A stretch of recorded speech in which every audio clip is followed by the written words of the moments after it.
All right, good morning. Because they canceled classes this morning at Ollie, I decided that I would try and give you a video showing more or less what I was going to show today in class. And I hope it's useful to you. So you can try this at home over the next week if you like. Okay, I think the most important part of mixing is going to be greens, because you see greens a lot as when you're out. You've got trees and different things. So I'm going to concentrate first on greens.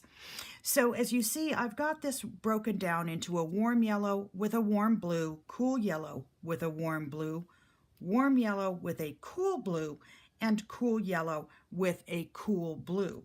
So you will see the different tones that you get, and there's a pretty good spectrum that you can come up with. Again, warm yellows, I'm not going to give you specific colors, and for the warm blues and things, well, I'll tell you that my warm blue is an ultramarine, my cool blue is phthalo blue, my warm yellow is quinacridone gold, my cool yellow is, I think it's a Hansa yellow light. My warm red is, oh God, transparent pearl orange or pyrrole orange, and my cool red is a quinacridone rose. And I think those should have been in the either in the handout that I gave you or the supply list. Okay, so let's start by going with a warm yellow, which is this guy. As you can see, it's almost a brown. If you get it really thinned out, it's a yellow. I'm not going to thin it out a lot. Okay, and then my warm blue. Okay, so my ultramarine, which is over here, ultramarine blue. Boy, that almost looks phthalo, but it's not. So I'll just stick that in here too, so that I don't have to go back. When you're mixing, of course, the amount of one color that you're mixing into another is going to change things. So I'm starting with a decent sized pool of the warm yellow and adding a little of the warm blue. So it's going a little bluer, a little bit more toward the green side, and then so this is making us an olive tone in there. And look at that beautiful color. Look at what we're getting with two colors. Whoops. Maybe a little more there. Get a little bit more blue. This is almost a pine tree green. So you can see how that has gone. You can see the transition between the two colors and see that, you know, you've got a sort of a color somewhere in here that would work for perhaps a cedar tree, or, you know, like cedars of Lebanon or the cedars that you would find in Italy. And this is almost like a pine green. Okay, so let's work now with that same warm blue. But let's start with the cool yellow. So I'm going to mix myself up a decent puddle of warm yellow, or excuse me, cool yellow. And that's by wetting my brush, getting a lot of water, putting it in my paint. I did pre-wet my paints so that they would have already begun to loosen up. I did that by spritzing them. Okay, so I have a clean brush now, and I'm going into the aquamarine, or excuse me, ultramarine, and putting a little bit of the ultramarine in. Whoops, I forgot to give you pure cool yellow, didn't I? I'll do that when I'm done. Okay, so you see we're sort of a limey green. And continually just adding a little bit of the ultramarine. Look at these, all these greens you can get. It's just amazing. And you can just keep adding blue until you get all the, you know, almost all the way to ultramarine. Let me see if I can add some to that. Yeah, that's a little more blue. Let me rinse out my brush and show you some cool yellow. some pure cool yellow. I'm rinsing my brush. I'm using 2 water containers, one that I'm rinsing the paint off in as much as I can, and then I dip it into another clean water so that I attempt to keep my colors clean. So there's the straight cool yellow here. And I could do my warm yellow again for you just to make this very clear. So, you know, you can play with this at home. First, I'm going to, okay, warm yellow. And I'm going to try and put a lot of water in that and show you just how pale we can get that. You know, that's a pretty pale tone of that. It's the same thing. So I'm going to add more paint in there now so that we can see that we're getting the same kind of thing. All right, rinse my brush off. Now I'm going into my cool blue. My cool blue into the warm yellow. And I know that this goes somewhat against what the handout was, but I just want you to look, oh God, this is really fresh paint. I want you to see what you can do. Yeah. Okay, this is way over here. All the different tones you can get. Unfortunately, my phthalo blue was a brand new one, so it's pretty yucky. In fact, maybe I'll use a different version of it, a different pan of it that I have that's cleaner. So that's a phthalo blue. You can see it's more, more ocean-like, maybe.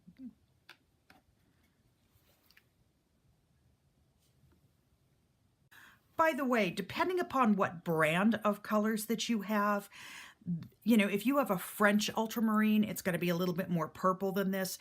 The phthalo blue could be a little greener. You know, your different companies are going to make different kinds of, or different tones of the colors. Okay, so let's go back to this guy here. Look at that gorgeous color. Again, I'm sort of going backwards because I put too much phthalo in to begin with. It was so wet that it ended up really loose, really blue. Okay. And that's a little bit more. I'm trying to, you know, split the difference between these. And, oh, I did it again. All right. So we've got something then that's way blue down here. It's a much truer green. All right, so now let me wipe off my palette since I'm using my portable painter, and it's got 3 mixing areas on this one side, 3 big mixing areas, and I'm trying to use the big mixing areas. Normally I save those for things that I need a lot of color, but today I figured it was the best way to go. A little water and a paper towel, and we've got basically fresh stuff. Okay, now we're going to go to cool yellow again and cool blue. All right, cool yellow. And remember, get your palettes pretty wet because you're using a lot of paint. In fact, you may have to stop midway through doing this exercise to get your paints, dump your water, because you may make such a mess of your water that you have to get some more. All right, so that's a little bit of the cool blue added in.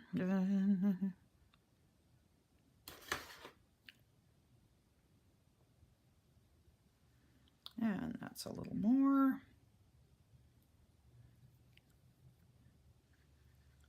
See, all of these greens are really, really different colors. You can see that you can get a huge spectrum of green. That's got a lot of phthalo in it, but it's obviously not pure phthalo or pure cool blue. All right, so that is greens. Okay, let's do oranges. So we have a warm yellow over here and cool yellow over here. So we're going to start with warm red, which is your more orangey red. Take a little bit of that, stir it into your warm yellow. Whoops, forgot to put the warm red out to let you see it, but I'll do that. So again, if you start moving it in, that's almost the warm red color. Because both of these are warm, it's moving very quickly from the yellow tone to the red tone. I'm going to put down the warm red here right now. So you can see it's definitely got a little bit more gold in it over here, but we're getting pretty close. So I'm not going to add any more. So you can see that that's a deeper gold or a deeper red. Orange, I probably could have done a little bit lighter in here, but just keep playing with it. All right, now we've got the warm red again with the cool, warm yellow with cool red. And yes, again, I forgot. Okay. So there's warm yellow with a little bit of the cool red. You know, they're looking pretty close, probably because it's a warm yellow with both of them. They're looking very close, and honest to God, I am using different paint. Now you can start to see a difference as it becomes more and more red. And the cool red, let me go in and put that in so that we see what we're aiming for. The cool red over here, you see, is almost a pink. It's a rose. It's called a rose, the one that I'm using. So we can maybe get, this is, you know, definitely warmer than that. So we'll try putting in just a little bit more of that rose and see what we get. That cool red. All right.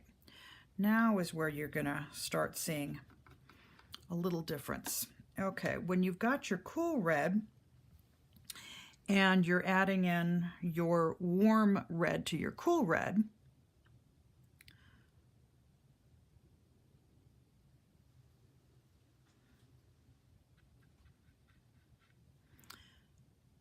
this is probably a little bit more like what we think of as orange when we're painting.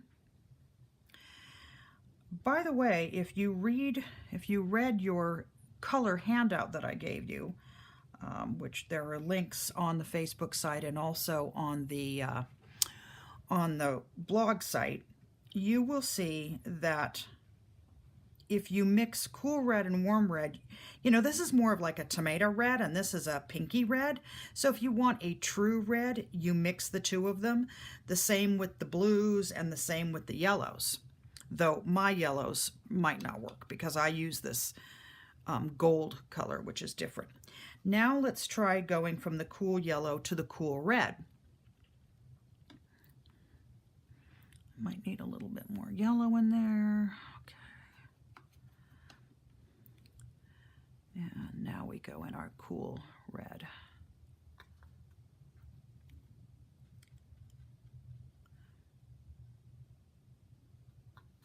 Whoa, that went fast. You know, if you put in a lot, you're going to move there quickly, as this is. I'll mix in a little bit of yellow and try and fill in there so you can see.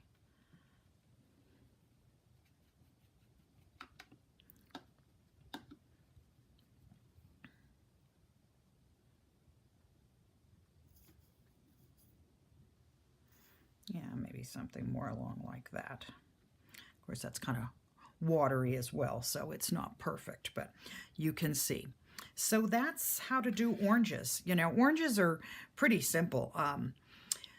especially when you're starting with a warm red. You know, this is giving you a duller orange, which is maybe a little more like a terracotta. You might be able to come up with something for our cliffs around here. You know, for like red rocks, that's a little much. You might even want to put a little bit of pink in there. But you can mix stuff like crazy. So let me take a break here and then we'll move on to purples. Okay, let's work on purples. Let's start with, I'm going to start actually on, instead of starting with the warms up here, I'm going to start with the cool reds, do both the cool reds and then do both the warm reds because you'll get very different results. So when we've got a cool red and a warm blue, let's put our, I moved my palettes. I went and cleaned everything and moved my palettes. So I've got, my whole setup is different. Okay, so you will see here that you have a very clean kind of purple. It's very what you would expect. It's bright, it's vibrant, it's what you think a purple's going to be. Well, I've gone a little bit there. Let me put a little bit more cool red in that. You know, this is what you sort of want your purples to look like. They're a bright, vibrant color. However, you'll see when we get to when we mix the warms, you're going to see a different result, and there may be times that you want that. So let's go with the cool red and the cool blue. Okay, I'm sorry, because I'm doing this differently, I'm confusing myself. Okay, cool red, cool blue into cool red. Oh, that went very, very dark. So we're going to go backwards and just add. I'm going to add the red to it instead of adding the blue. You can go either direction. So we're going backwards. I'm doing my best to rinse my brush off so that I don't get too much of the other color inside the one. All right, so those are the cools. The cool red with the cool blue, cool red and warm blue. But again, you know, these are really, you know, lovely bright colors. I love those. Let's go and see what happens when we mix the warms with them. Okay, let's do warm red and warm blue. This one's the warm blue. Okay.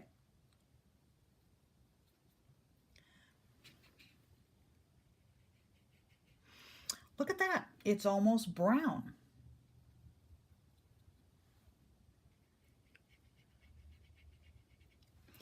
Now, that's not what you really want generally when you're looking for a purple. But look, it's going gray.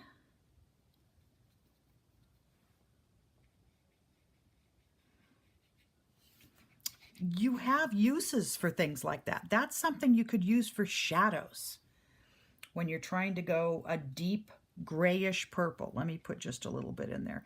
See how dark I'm able to get that by adding more blue? It's also a thicker paint. But, you know, look at what you can do with a warm red and a warm blue. Not an expected purple. All right, now let's try the cool blue with the warm red. Cool blue, warm red. Whoops. I'm trying to use something else. I did it again. Okay. So we're going to come kind of in here, I guess. You know, look at those colors. Those are not, you know, an expected purple. But they're colors you can use. You know, there's no bad color here. Let me try and take it back toward the red a little bit.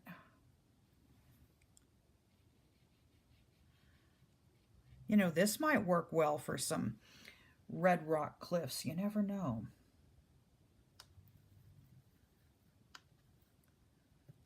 Yeah, okay, let's see.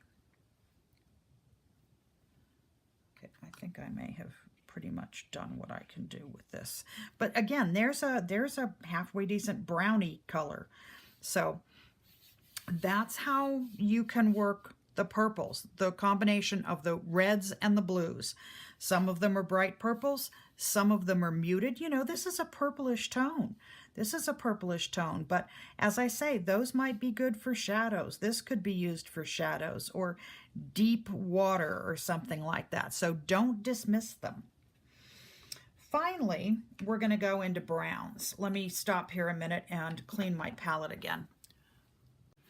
Okay, to get grays and browns, you're mixing multiple colors. Basically, you're mixing the three primaries, the red, the blue, and the yellow. Now, I can't give you a formula, and as you see, I haven't written anything down here because the way I mix grays and browns is I just keep adding stuff. So we're going to do that, and we're going to see if we can come up with some things, and maybe I'll be smart enough to label them, and then we can see what we've got later. Okay, so let's give this a whirl here. I'm going to start with my warm blue. Okay. Start with my warm blue. Can you see my palette? No, you can't see my palette. Maybe let me let you see my palette here. Warm blue. And then mix in, let's try mixing in, no, I just put my brush wrong. Okay, try mixing in some warm red. So you see we've got that sort of browny purpley thing that we did in the last lesson. But if I want to change that up a little, I can throw some yellow in. Whoops. Okay, that looked green to begin with. I think you can see that. But now look what happened. There's brown. That's really a brown. So that was, let's write it down. That was warm red, warm blue, and warm yellow.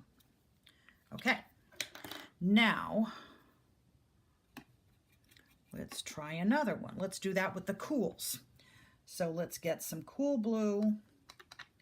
I just filled this one with the phthalo blue, and it's really wet, so I don't want to use it. So that's one that I had already from a different palette.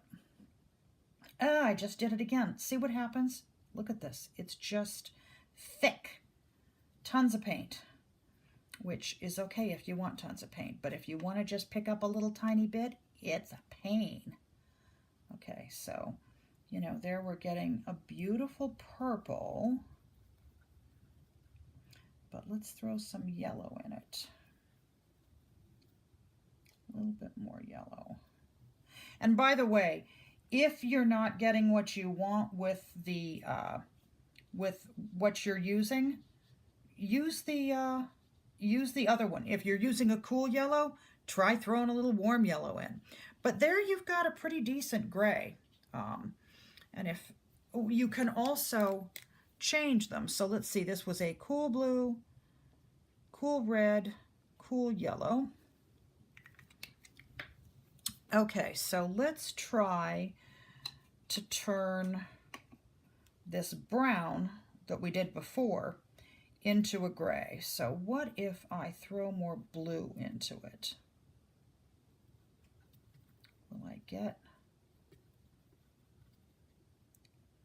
more of a gray? It's still pretty brown. Oh, there it's going gray. See?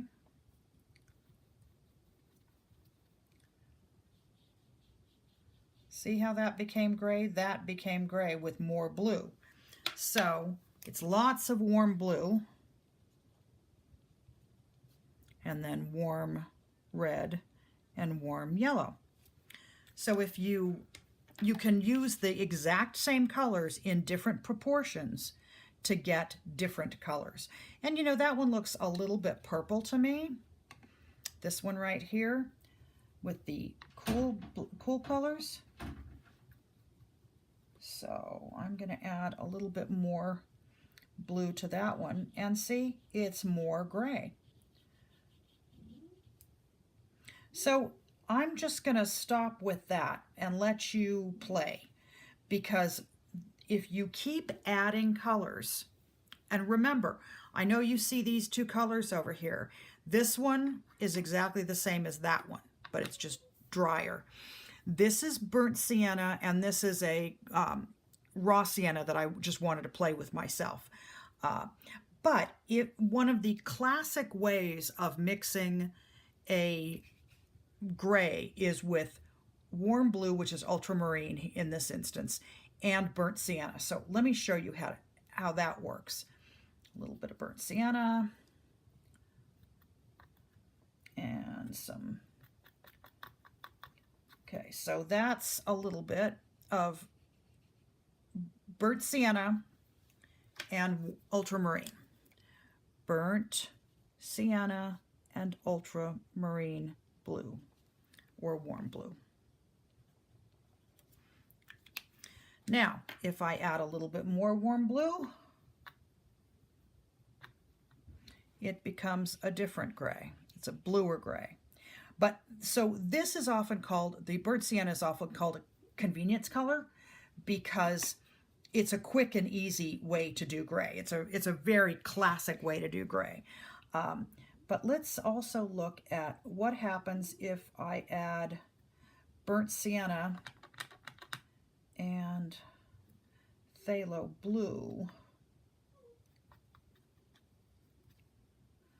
This is burnt sienna and phthalo blue. That's very blue. Add some more burnt sienna.